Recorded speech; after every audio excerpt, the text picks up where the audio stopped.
ಪ್ರಗತಿಪರ ಧೋರಣೆಯ ಮೂಲಕ ಸಮಾಜದಲ್ಲಿ ಪರಿವರ್ತನೆಯ ಉದ್ದೇಶದೊಂದಿಗೆ ಬಸವಣ್ಣ ಅವರು ಮುನ್ನೆಲೆಗೆ ತಂದ ಅನುಭವ ಮಂಟಪ ಮನುಕುಲದ ಪ್ರಥಮ ಸಂಸತ್ತು ಎನ್ನುವ ಹೆಗ್ಗಳಿಕೆಯನ್ನ ಪಡೆದಿದೆ.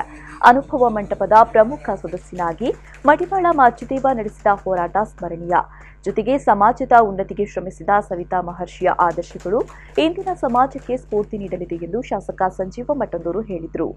ಪುತ್ತೂರು ತಾಲೂಕು ನಾಡ ಹಬ್ಬಗಳ ಆಚರಣಾ ಸಮಿತಿ, ತಾಲೂಕು ಮಡಿವಾಳರ ಸಂಘ ಹಾಗೂ ಸವಿತಾ ಸಮಾಜ ಸಹಯೋಗದಲ್ಲಿ ತಾಲೂಕು ಕಚೇರಿ ಸಭಾಂಗಣದಲ್ಲಿ ನಡೆದ ಮಡಿವಾಳ ಮಾಚಿದೇವ ಹಾಗೂ ಸವಿತಾ ಮಹರ್ಷಿ ಜಯಂತಿ ಕಾರ್ಯಕ್ರಮವನ್ನು ಶಾಸಕ ಸಂಜೀವ ಮಠಂದೂರು ಉದ್ಘಾಟಿಸಿ ಮಾತನಾಡಿದರು. 12ನೇ ಶತಮಾನದ ಸಮಯದಲ್ಲಿ ಈ ದೇಶದಲ್ಲಿ ಒಂದಷ್ಟು ಜಾತಿ ವ್ಯವಸ್ಥೆ, ಸಬಲರು ದುರ್ಬಲರು, ಮೇಲು ಕೀಲು, ಬಡವ ಶ್ರೀಮಂತ ಎನ್ನುವಂತ ಆ ಒಂದು ವರ್ಗ ಇರುವ ಸಂದರ್ಭದಲ್ಲಿ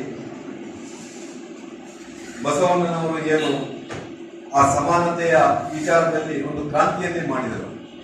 ಸರ್ವರಿಗೆ ಸಮಪಾಲು ಎನ್ನುವ ದಿಶೆಯಲ್ಲಿ ಬಸವಣ್ಣನವರು ಏನು ಕಾರ್ಯಕ್ರಮವನ್ನು ಅನುಷ್ಠಾನ ತಂದರು.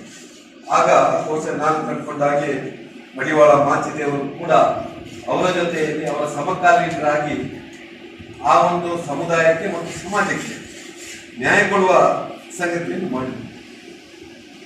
ನಾವು ಇವತ್ತು ಉಲ್ಲೇಖ ಮಾಡೋದಾದ್ರೆ ಒಂದು ವರ್ಗಕ್ಕೆ, ಮಡಿವಾಳ ವರ್ಗಕ್ಕೆ ಮಾಚಿದೇವರು. ಈ ಸಂದರ್ಭ ಕಬಕ ಸರ್ಕಾರಿ ಕಾಲೇಜಿನ ಉಪನ್ಯಾಸಕ ಚಂದ್ರಹಾಸ್ ರೈ ಉಪನ್ಯಾಸ ನೀಡಿದ್ರು.